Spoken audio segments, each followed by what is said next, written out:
Nadie imagina que el hijo de un herrero anarquista y una maestra devota acabaría fundando el régimen que cambiaría para siempre la historia de Italia. Pero Benito Mussolini no fue un hombre común. Fue fuego e ideología. Fue grito y silencio. Fue un joven lleno de rabia y hambre, convertido en símbolo de obediencia nacional. Italia, a principios del siglo XX, era una nación rota, fragmentada por clases, religiones, lenguas y heridas que venían desde antes de su unificación. En ese terreno fértil para la desesperación, surgió una figura que prometía orden, grandeza y gloria imperial. Pero, ¿a qué precio? Este vídeo no es solo una biografía. Es una crónica emocional de una nación enamorada de un espejismo. Vamos a recorrer los pasos de un hombre que quiso resucitar a Roma y terminó hundido en la vergüenza. De quien prometió disciplina y terminó encadenando a su propio pueblo. De quien caminó con reyes y murió como traidor. Hoy, más de 80 años después, su sombra sigue dividiendo mesas, libros y conciencias. ¿Fue Benito Mussolini un genio político arrastrado por el contexto, o un monstruo que se construyó a sí mismo con cada mentira que repetía frente a las masas? Antes de sumergirte en esta historia, te invito a que te suscribas al canal si buscas entender cómo se construye, y se destruye, una figura de poder. Y dime en los comentarios, ¿crees que Mussolini fue un producto de su época o el origen de todo un sistema? La historia de Benito Mussolini no comienza en un palacio ni en un cuartel, sino en una pequeña aldea llamada Dobbia di Predappio, en el corazón de la región de Emilia-Romagna. Era 1883, y el mundo en el que nació era duro, desigual, profundamente marcado por la pobreza y la rabia social. Su padre, Alessandro Mussolini, era un herrero combativo, socialista convencido, admirador de Garibaldi y enemigo declarado del sistema monárquico. Su madre, Rosa Maltoni, maestra católica, intentaba inculcarle una disciplina que jamás terminaría de arraigar del todo. Desde pequeño, Benito fue un niño difícil. Agresivo, brillante, impulsivo. Un lector voraz y un buscador de conflictos. A los 10 años ya tenía fama de problemático. A los 12, fue expulsado de su primer colegio por apuñalar a un compañero. No por odio, según contaría después, sino por impulso. Esa mezcla explosiva entre inteligencia precoz, carisma natural y violencia sin control sería su sello durante toda la vida. No era ajeno al dolor. La miseria de su familia lo marcó profundamente. Vivían con lo justo, entre discusiones políticas, escasez de comida y una constante sensación de que el mundo no estaba hecho para ellos. Desde temprano, aprendió a desconfiar de la autoridad, a despreciar a los poderosos, y al mismo tiempo a soñar con ser uno de ellos. Estudió magisterio casi por accidente. Su madre insistió, y él accedió, no por vocación sino porque intuía que esa formación podía abrirle puertas. Ejerció como maestro en lugares perdidos de Italia, pero nunca dejó de sentirse fuera de lugar. Enseñar no era lo suyo. Él quería hablar, convencer, incendiar los corazones. Y lo haría, no con tiza y pizarra, sino con palabras que harían temblar gobiernos. A los 20 años ya militaba en el Partido Socialista, escribía artículos incendiarios en periódicos obreros y hablaba en plazas como si el mundo entero le debiera atención. No tardó en destacar. Era rudo, directo, hipnótico. Su retórica no apelaba a la razón, sino a las entrañas. Donde otros veían análisis, él ofrecía furia. Lo fascinaba Nietzsche. Lo inspiraban los revolucionarios. Pero también lo seducía la fuerza, el poder, el orden implacable. En sus discursos ya empezaba a colarse una idea peligrosa, que la democracia era débil, que la masa debía ser guiada, que la violencia era una herramienta legítima para imponer un destino. En esta etapa, Mussolini aún era un hombre en formación. No había descubierto aún el disfraz del fascismo, pero ya mostraba los dientes del autoritarismo. Y sobre todo, ya creía, con una fe casi religiosa, en su propio destino excepcional. En que él no había nacido para obedecer, sino para mandar. Lo que no sabía es que ese camino hacia el poder absoluto empezaría traicionando las mismas ideas que lo habían llevado hasta allí. Para entender a Mussolini, hay que entender su ruptura. No solo con el sistema, sino con su propio pasado. Porque el hombre que abrazó el fascismo no nació fascista, fue socialista, revolucionario, agitador de izquierda. Y fue precisamente esa transformación la que reveló su verdadero rostro. En los primeros años del siglo XX, Benito Mussolini era una estrella ascendente dentro del Partido Socialista Italiano. Se convirtió en editor del periódico Avanti, órgano oficial del partido, desde donde escribía editoriales abrasivos, inteligentes y tremendamente influyentes. Denunciaba la corrupción, la monarquía, el capitalismo y la guerra. Para él, el conflicto bélico era un instrumento de las élites para dividir al proletariado. Pero en 1914, estalló la Primera Guerra Mundial. Y con ella, su máscara ideológica empezó a resquebrajarse. Mientras el Partido Socialista se mantenía firmemente neutral, Mussolini cambió radicalmente de postura. Comenzó a pedir la entrada de Italia en la guerra. Sus artículos se volvieron nacionalistas, su retórica se impregnó de romanticismo militarista. Sus antiguos camaradas lo expulsaron del partido por traidor. Él, lejos de disculparse, fundó su propio diario, Il Popolo de Italia, el que luego se convertiría en la voz del fascismo naciente. ¿Qué había pasado? ¿Una auténtica conversión ideológica? ¿O el cálculo frío de un hombre que entendió hacia dónde se movía el viento? Mussolini había descubierto algo que cambiaría su destino, que el nacionalismo movilizaba más que la lucha de clases, que el mito de la patria herida, del orgullo perdido, era más potente que cualquier consigna obrera, y que si se unía a ese relato, el del renacer italiano a través de la guerra y la disciplina, podría no solo influir, sino gobernar. Fue entonces cuando empezó a hablar de un nuevo hombre. No el obrero emancipado, sino el soldado obediente, el ciudadano disciplinado, el italiano que no discute, sino que actúa, el individuo al servicio de la nación. Así nació la idea matriz del fascismo, una comunidad uniforme, dirigida desde arriba, fuerte, violenta, orgullosa. Y en el centro, un líder absoluto. Un duce. Mussolini aún no tenía ese título, pero ya se lo había adjudicado en su mente. Solo necesitaba una oportunidad. Y la historia, caótica, impredecible, salvaje, estaba a punto de ofrecérsela. El viejo socialista había muerto. Y de sus cenizas, surgía una criatura nueva, carismática, peligrosa, sin frenos. Ahora dime tú, ¿crees que Mussolini cambió por convicción, o por pura ambición? Si quieres descubrir cómo se transforma una nación a través de un solo hombre, suscríbete al canal para no perderte lo que viene. Italia, tras la Primera Guerra Mundial, era un campo fértil para el caos. El país había salido técnicamente victorioso, pero se sentía humillado. No obtuvo los territorios prometidos. La inflación se disparó. Los soldados volvieron a casa sin trabajo, sin propósito, sin gloria. Las huelgas paralizaban las fábricas. El miedo al comunismo crecía. Y la política tradicional parecía incapaz de ofrecer soluciones. En ese vacío de poder, Mussolini se movía como pez en el agua. Había fundado, en 1919, los Fasci Italiani di Combattimento. En un principio, eran un grupo marginal, casi folclórico, formado por veteranos frustrados, nacionalistas exaltados y jóvenes idealistas. Pero tenía algo que los demás no: violencia organizada. Uniformes negros. Camisas negras. No eran un partido. Eran una milicia.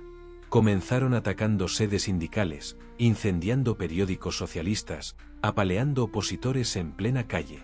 Lo hacían con brutalidad y sin esconderse.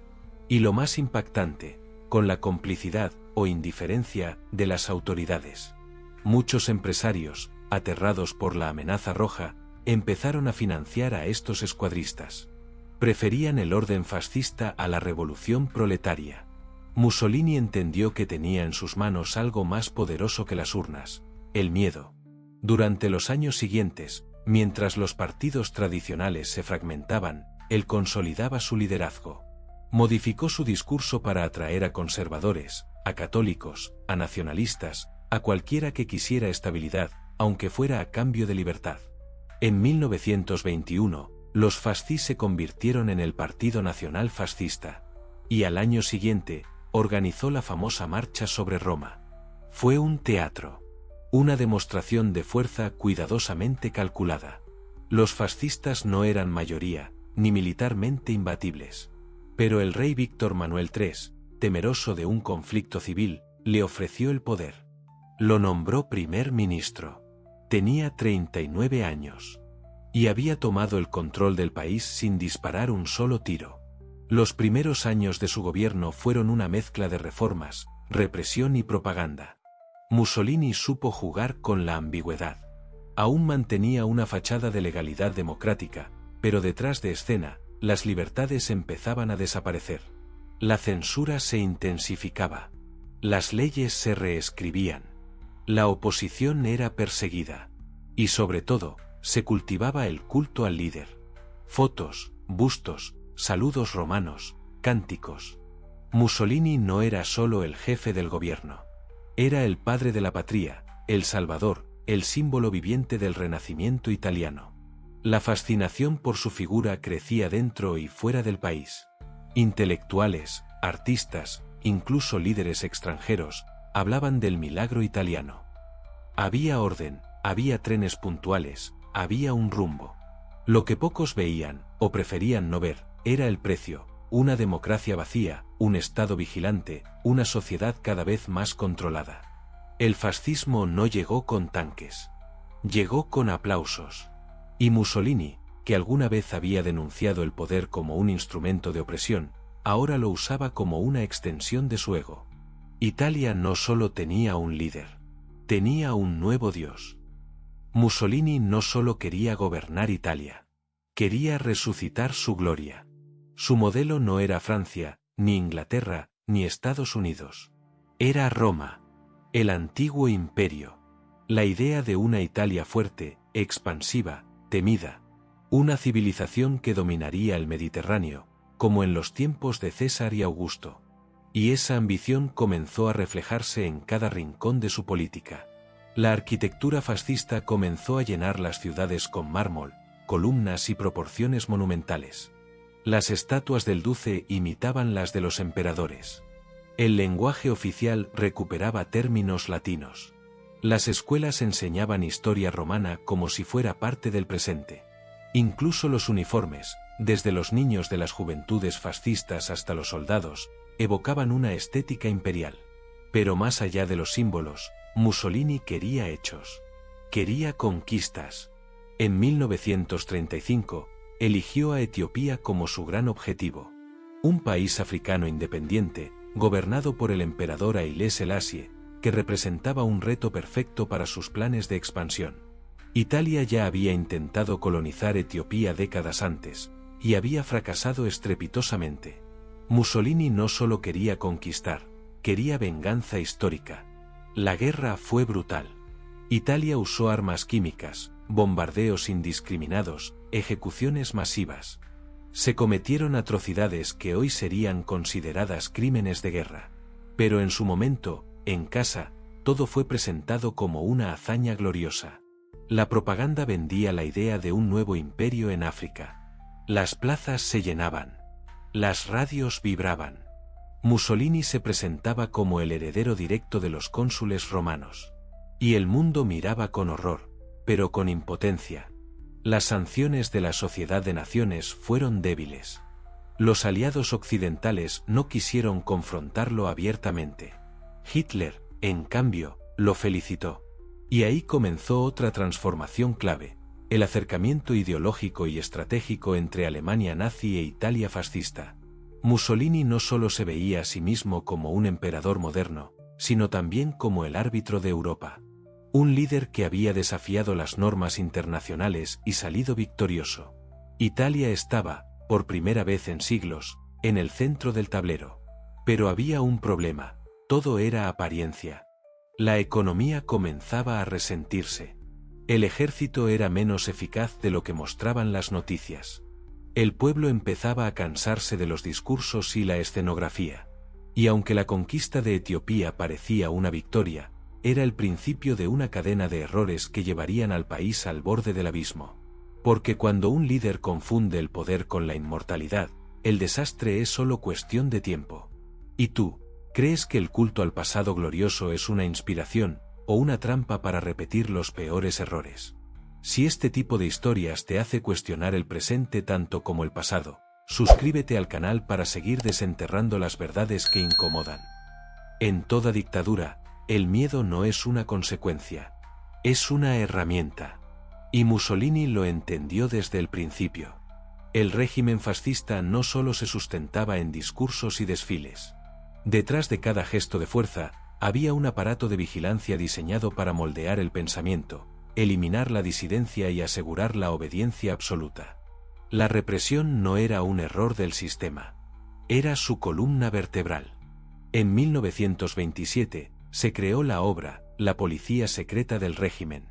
Su nombre completo era Organizzazione per la Vigilanza e la Repressione dell'Antifascismo, y su misión era clara: identificar, infiltrar y neutralizar cualquier signo de oposición. Funcionaban en la sombra, recopilaban informes de vecinos, espiaban a intelectuales, infiltraban reuniones. Nadie estaba completamente a salvo. No hacía falta cometer un crimen. Bastaba con una sospecha. Miles de personas fueron detenidas sin juicio. Muchas desaparecieron. Otras fueron confinadas en islas remotas, bajo condiciones infrahumanas. La censura era total: periódicos clausurados, obras de teatro prohibidas, libros retirados de las bibliotecas. La radio, el nuevo gran medio de masas, fue transformada en una herramienta de propaganda. Pero no todo era palo. También había zanahoria. El régimen ofrecía beneficios a quienes demostraban lealtad, empleos, subsidios, reconocimiento. Se promovían matrimonios, nacimientos, familias numerosas. Todo bajo un lema: crecer, obedecer, luchar. El ciudadano ideal no pensaba, seguía. Incluso los niños eran adoctrinados desde pequeños. Las juventudes fascistas los vestían con uniformes negros, los entrenaban en desfiles, les enseñaban que Mussolini era su segundo padre. A los ojos del Estado, cada italiano pertenecía al régimen desde la cuna. Las universidades tampoco escapaban. Profesores despedidos, pensadores exiliados, libros reescritos. La ciencia debía servir al fascismo, no a la verdad. Y quienes se resistían eran marginados o eliminados del sistema. Uno de los casos más emblemáticos fue el del diputado socialista Giacomo Matteotti, secuestrado y asesinado por denunciar los fraudes electorales del fascismo. Su muerte generó conmoción, pero el régimen sobrevivió. Mussolini, lejos de ceder, usó el escándalo para consolidar aún más su poder. Dijo en el Parlamento: asumo la responsabilidad política, moral e histórica de lo ocurrido. No fue una confesión. Fue una advertencia. A partir de entonces, ya no habría ni simulacro de democracia. Italia vivía una paradoja perversa: bajo una fachada de modernización, avanzaba hacia el pasado más oscuro. Un pasado de inquisiciones, de silencios impuestos, de terror cotidiano. Y lo más inquietante no era solo lo que el régimen hacía, sino cuanto estaba dispuesto el pueblo a tolerar, aplaudir o ignorar. A estas alturas, el fascismo ya no era solo una ideología. Era un estilo de vida. Mussolini había logrado algo que pocos dictadores consiguen: que millones de personas no solo lo obedecieran, sino que lo admiraran. Que no solo aceptaran las imposiciones del régimen, sino que las incorporaran como virtudes propias. Y para eso, necesitaba algo más que leyes. Necesitaba un alma colectiva. Así nació la Italia fascista, una nación diseñada como un cuerpo militar. Cada ciudadano era un engranaje. Todo tenía un propósito nacional, y todo debía contribuir a la grandeza del Estado. El uniforme se convirtió en símbolo de honor. Desde los escolares hasta los funcionarios públicos, vestir de negro era más que una estética. Era una declaración de fe. El saludo romano se impuso como forma oficial de saludo. Las fotografías debían mostrar siempre al duce en posiciones dominantes. Las celebraciones tradicionales fueron reemplazadas por desfiles, actos patrióticos, competencias físicas, fiestas en honor al régimen. Incluso las canciones populares fueron reescritas para exaltar la figura del líder. La figura de Mussolini estaba en todas partes. Su rostro decoraba aulas, oficinas, mercados. Las radios abrían sus emisiones con su nombre. Las revistas reproducían su imagen como la de un semidios. Se decía que trabajaba 20 horas al día, que nunca dormía, que tenía la fuerza de un toro y la visión de un águila. El hombre se transformó en mito. Y el mito en doctrina. Pero ese culto al líder tenía un precio, la desaparición del individuo. Las decisiones personales eran vistas como sospechosas. La autonomía, como un riesgo. El ciudadano debía ser obediente, fuerte, fértil, patriótico. La mujer, madre y esposa al servicio del Estado. El hombre, soldado o trabajador dispuesto a morir por Italia. Hasta el deporte fue militarizado. Las competiciones atléticas se usaban como propaganda de la raza italiana, fuerte y disciplinada. Se prohibieron clubes deportivos independientes. Solo las organizaciones aprobadas por el régimen tenían permiso de existir. En las escuelas, los libros enseñaban que Mussolini había salvado a Italia del caos, que el fascismo era el destino inevitable de una nación gloriosa, que cuestionar esa narrativa era un acto de traición. Y sin embargo, bajo esa superficie homogénea, empezaban a surgir grietas. Algunos intelectuales emigraban en silencio. Otros se callaban por miedo. Las cartas, los diarios, los susurros empezaban a mostrar algo inquietante, que no todos creían, pero muchos fingían. La verdadera fuerza del fascismo no fue su ideología, sino su capacidad para instalarse en los gestos cotidianos. En lo que se decía, en lo que se callaba, en cómo se vestía, en cómo se saludaba. En lo que ya nadie se atrevía a preguntar. Ahora dime tú, ¿cuánto de lo que pensamos es realmente nuestro, y cuánto viene dictado desde afuera, sin que lo notemos? Si estas preguntas te remueven, suscríbete al canal para seguir explorando los rincones ocultos de la historia. En política, las alianzas lo son todo. Y la que Mussolini forjó con Adolf Hitler no solo cambiaría su destino, sino el de Europa entera. Al principio, Mussolini desconfiaba profundamente del líder alemán. Lo consideraba vulgar, impredecible, un imitador de su propio modelo. De hecho, en los primeros años del nazismo, intentó mantener a Alemania a raya, defendiendo incluso la independencia de Austria. Pero los tiempos cambiaban. Y con ellos, las prioridades. A mediados de los años 30, después de la guerra en Etiopía y el enfriamiento con las potencias occidentales, Mussolini empezó a girar su mirada hacia Berlín. Compartían enemigos comunes, objetivos similares, y una visión totalitaria del mundo. Fue una alianza nacida más de necesidad que de afinidad. En 1936, Hitler y Mussolini firmaron el llamado Eje Roma-Berlín. Lo que comenzó como un acuerdo diplomático, pronto se convirtió en una dependencia cada vez más asfixiante para Italia. Mientras Alemania se rearmaba y ganaba peso en el escenario internacional, Italia quedaba cada vez más subordinada. En 1938, llegó uno de los momentos más oscuros del régimen, las leyes raciales fascistas.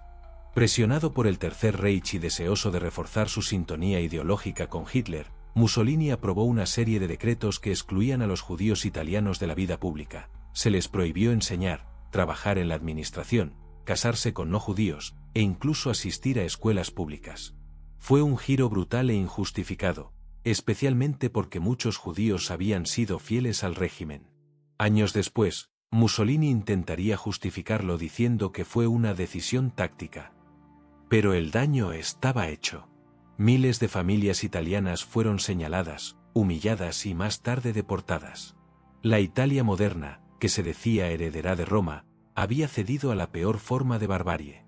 Con Hitler, Mussolini compartía algo más que ambición, compartía el desprecio por la debilidad, el amor por la teatralidad del poder, la obsesión por el control.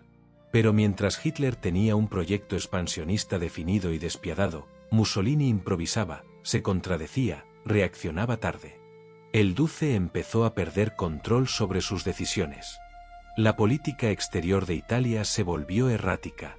Apoyó a Franco en la Guerra Civil Española, intervino militarmente en Albania, firmó el Pacto de Acero con Alemania, y finalmente, en 1940, declaró la guerra a Francia y al Reino Unido, convencido de que el conflicto terminaría pronto.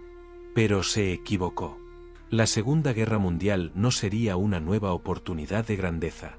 Sería el principio del fin. Y aunque seguía llenando plazas con sus discursos, en los pasillos del poder, muchos ya lo veían con recelo. Incluso algunos de sus más fieles colaboradores empezaban a preguntarse si Mussolini no había ido demasiado lejos, o si, simplemente, ya no sabía cómo volver. La guerra colonial en África no fue una hazaña gloriosa. Fue una carnicería silenciada. Etiopía fue solo el principio. El sueño imperial de Mussolini se expandía por Libia, Somalia, Eritrea, territorios que la propaganda presentaba como parte de una nueva Roma africana, pero que en realidad eran escenario de masacres, deportaciones forzadas y represión sistemática. En Libia, la resistencia local fue respondida con campos de concentración en pleno desierto. Se estima que decenas de miles de civiles murieron por hambre, enfermedades o fusilamientos. La aviación italiana bombardeó aldeas enteras. Se utilizaron armas químicas prohibidas. Todo, en nombre de la civilización. Lo más inquietante no es que ocurriera, sino que se supiera, y se aplaudiera. La prensa italiana ocultaba los crímenes, presentándolos como operaciones de pacificación. Los documentales del régimen mostraban soldados sonrientes, construyendo escuelas y repartiendo pan. El Duce hablaba de modernizar África, de llevar progreso, pero en realidad estaba ejerciendo un colonialismo brutal, guiado por racismo, superioridad moral y ambición. La conquista de Etiopía fue celebrada como una victoria nacional. Se organizó una ceremonia fastuosa en Roma. Mussolini fue proclamado emperador de Etiopía. Las masas lo vitorearon. Pero lo que no se dijo es que la resistencia etíope nunca fue completamente derrotada. Que el control italiano sobre el territorio era frágil, caro, insostenible. Y que, en el fondo, todo fue un espectáculo. Las campañas coloniales no enriquecieron a Italia. La economía del país empeoró. Los recursos destinados a mantener esos territorios mermaban los ya escasos fondos internos. La moral del ejército caía. Y el prestigio internacional, lejos de crecer, empezaba a desmoronarse. El resto del mundo observaba con creciente inquietud. Las potencias democráticas denunciaban, tímidamente, las violaciones de derechos. Pero nadie intervenía. La Segunda Guerra Mundial se avecinaba, y cada país cuidaba su propio tablero. Mientras tanto, en Italia, la propaganda seguía vendiendo un relato heroico. Las escuelas enseñaban geografía imperial. Los niños soñaban con ser conquistadores. Y Mussolini se convencía de que era invencible. Pero bajo esa fachada de imperio renacido, había cuerpos sin nombre, cementerios improvisados, y un futuro que ya comenzaba a oler a derrota. ¿Y tú, crees que un país puede construir su grandeza sobre el sufrimiento ajeno, sin pagar tarde o temprano las consecuencias? Si este tipo de relatos invisibles te hace ver la historia con otros ojos, suscríbete al canal para seguir descubriendo lo que otros prefieren callar. Italia entró a la Segunda Guerra Mundial con entusiasmo, y sin preparación. Cuando Mussolini declaró la guerra a Francia y al Reino Unido en junio de 1940, lo hizo convencido de que el conflicto terminaría pronto, con Alemania como vencedora. Quería un asiento en la mesa de los ganadores. No había estrategia, no había planificación. Solo había ego. Pero la realidad fue implacable. Las primeras campañas militares fueron un desastre. En Grecia, el ejército italiano fue humillado y tuvo que ser rescatado por las tropas alemanas. En África, las fuerzas fascistas se desmoronaron ante los británicos. En el mar, la Marina Real italiana no pudo contener a sus enemigos. Y en casa, el pueblo comenzaba a pagar el precio. El país, ya debilitado económicamente, entró en una espiral de escasez, racionamientos y miedo. Las ciudades fueron bombardeadas. Las fábricas se paralizaron. El mito de la Italia fuerte empezó a colapsar ante los ojos de sus propios ciudadanos. Pero Mussolini no cedía. Aislado en su burbuja de poder, rodeado de aduladores y falsos informes optimistas, seguía creyendo que su liderazgo era necesario, providencial, irreemplazable. Las críticas eran vistas como traición. Las dudas, como sabotaje. En 1943, La situación era insostenible. Las tropas aliadas desembarcaron en Sicilia. El ejército alemán ya ocupaba buena parte del país. Y por primera vez en más de 20 años, la figura del duce empezó a tambalearse dentro del propio régimen. El Gran Consejo Fascista, su propio órgano de gobierno, se volvió en su contra. El rey Víctor Manuel III, el mismo que lo había nombrado primer ministro, lo mandó arrestar. En un instante, Mussolini pasó de ser el hombre más poderoso de Italia a un prisionero de su propio estado. Fue trasladado a una remota montaña en el centro del país, vigilado por tropas leales al monarca. Parecía el fin. Pero no lo era. Adolf Hitler, obsesionado con su aliado, ordenó una operación de rescate sin precedentes. En septiembre de 1943, un comando de élite alemán liderado por Otto Skorzeny lo liberó en un espectacular golpe de mano. Mussolini fue llevado al norte de Italia, donde, bajo protección nazi, fundó un nuevo gobierno títere, la República Social Italiana, con sede en Salò. Pero ya no era un líder. Era una sombra. El país estaba dividido. Al sur, los aliados y la monarquía. Al norte, los nazis y los últimos leales al fascismo. En medio, un pueblo agotado, hambriento, dividido entre miedo, rabia y resignación. Y Mussolini, que había prometido grandeza, veía cómo su nación se convertía en campo de batalla. Italia ya no era el sueño imperial. Era un laberinto de ruinas, traiciones y muerte.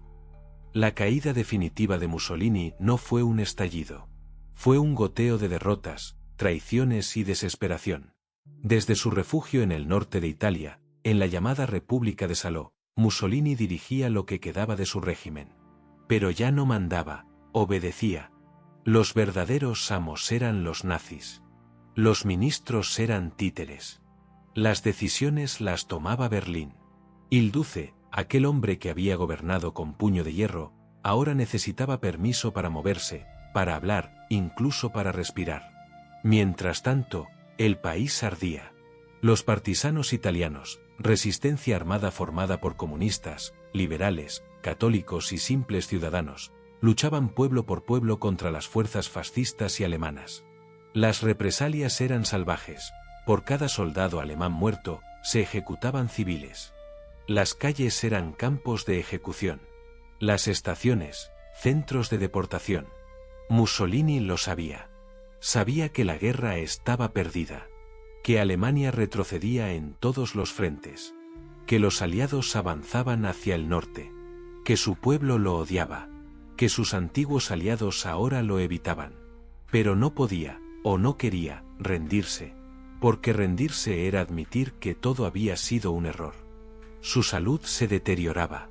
Su rostro, otrora enérgico, ahora lucía envejecido, pálido, vacío. Su voz, antes atronadora, temblaba. Sus discursos, que alguna vez movieron multitudes, ya no generaban ni eco.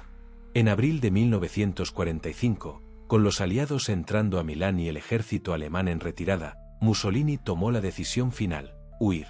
Junto a su amante, Clara Petacci, y un pequeño grupo de leales, intentó escapar hacia Suiza, con la esperanza de cruzar la frontera y entregarse a los estadounidenses. Pensaba que los norteamericanos, por su anticomunismo, le permitirían vivir. Que podrían necesitarlo. Pero era demasiado tarde.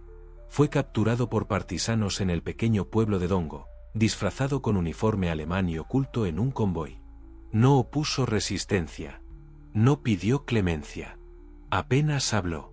Como si ya supiera cuál sería el final. El 28 de abril de 1945, Benito Mussolini fue ejecutado junto a Clara y sus colaboradores más cercanos. Los cadáveres fueron llevados a Milán y colgados boca abajo en la Plaza Loreto, el mismo lugar donde años antes su régimen había expuesto los cuerpos de opositores asesinados. El ciclo se cerraba. Con sangre. Con rabia. Con justicia o con venganza. Las imágenes recorrieron el mundo. La figura del dictador, rota, ensangrentada, colgando como un trofeo macabro, marcó el fin de una era. Italia despertaba de su pesadilla. Pero el trauma, la división, el daño, eso no desaparecería con un solo disparo. ¿Y tú? ¿Crees que la humillación pública de un líder es necesaria para cerrar una herida nacional, o solo perpetúa el odio? Si estas preguntas te incomodan tanto como nos obligan a pensar, suscríbete al canal para seguir explorando la verdad detrás del poder. La imagen de Benito Mussolini colgado boca abajo no fue solo una venganza. Fue un mensaje. Un acto simbólico de una Italia rota que necesitaba escupir su propio pasado. Miles de personas se agolparon en la Plaza Loreto para ver el cadáver. Algunos escupían. Otros golpeaban con palos. Muchos se limitaban a mirar, en silencio, como quien observa la ruina de algo que alguna vez creyó eterno. No quedaba rastro del hombre que había llenado estadios, que había gobernado con gestos teatrales, que se hacía llamar el nuevo César. Solo un cuerpo flácido, ensangrentado, colgado junto al de su amante y sus fieles más cercanos. Pero incluso muerto, Mussolini dividía. Para muchos italianos, su ejecución fue justicia poética. Había llevado al país al desastre, había asesinado a inocentes, había destruido la democracia. Para otros, fue un acto de barbarie, un linchamiento innecesario, una escena indigna incluso para el peor de los criminales. El país no estaba unido ni siquiera en su odio. El cuerpo fue enterrado en una tumba anónima. Pero en 1946, un grupo de neofascistas exhumó el cadáver en secreto. Lo escondieron durante más de una década, hasta que finalmente, en 1957, el gobierno permitió que sus restos fueran trasladados a Predappio, su ciudad natal. Desde entonces, su tumba se ha convertido en un lugar de peregrinación. Cada año, miles de personas, nostálgicos, curiosos, radicales, visitan ese rincón del norte de Italia. Algunos lo hacen con respeto, otros, con devoción. Y no faltan quienes llevan flores, saludan con el brazo en alto o visten uniformes negros. Una herida que nunca terminó de cerrar. Durante el juicio de Nuremberg, muchos esperaban que el nombre de Mussolini fuera mencionado junto al de los principales criminales de guerra. Pero no fue así. Italia fue tratada como una víctima del nazismo, y el capítulo fascista fue rápidamente archivado por la nueva república. Se juzgaron algunos funcionarios, pero nunca se hizo un proceso profundo, colectivo, catártico. Como si la memoria doliera demasiado para enfrentarla. Los archivos del régimen fueron en su mayoría destruidos o ocultados. Muchas víctimas quedaron sin justicia. Y muchos cómplices, impunes. La posguerra necesitaba avanzar. Reconstruir. Olvidar. Pero el olvido es un terreno fértil para los fantasmas. Y el fascismo, lejos de desaparecer, mutó. Se escondió en discursos nacionalistas, en símbolos resignificados, en nostalgias disfrazadas de orgullo patrio. Mussolini dejó de ser solo un dictador. Se convirtió en un espejo incómodo de lo que Italia, y quizás cualquier sociedad, es capaz de hacer cuando abraza el miedo en lugar de la razón. Y así, su cadáver colgado en Milán se convirtió no solo en el final de un hombre, sino en el inicio de una pregunta eterna. La historia no es un tribunal justo. Es un campo de batalla donde las versiones luchan por sobrevivir. Y Benito Mussolini, más que un nombre, se convirtió en una guerra de interpretaciones. Para algunos, fue el gran destructor de Italia, el hombre que llevó a una nación frágil hacia la dictadura, la guerra, el colapso moral. El que usó el miedo como herramienta política. El que destruyó la democracia y sembró una semilla tóxica que aún hoy, en rincones oscuros de la sociedad, sigue germinando. Para otros, menos, pero no pocos, fue un líder fuerte en tiempos de caos. El que modernizó la industria, construyó infraestructura, impuso orden. El que soñó con devolverle a Italia un papel en el escenario internacional. El que, según ellos, fue traicionado por sus aliados y por su propio pueblo. El juicio histórico sobre Mussolini es complejo, no por falta de pruebas, sino por exceso de heridas. Lo cierto es que encarnó la paradoja del poder absoluto, la capacidad de inspirar y destruir al mismo tiempo. Mussolini supo leer el alma herida de su país, pero en lugar de sanarla, la moldeó para sus propios fines. Usó símbolos del pasado para construir un futuro que nunca llegó. Y cuando ese futuro se desplomó, lo hizo sobre millones de cuerpos, sueños y ruinas. A diferencia de otros dictadores, Mussolini no dejó una ideología coherente. Dejó una estética, una teatralidad, un lenguaje del poder que se repite, con otros nombres, en distintos puntos del mundo hasta hoy. Cuando los líderes se convierten en mitos, los errores se convierten en doctrina. Cuando la nación se convierte en fe ciega, cualquier crimen puede justificarse.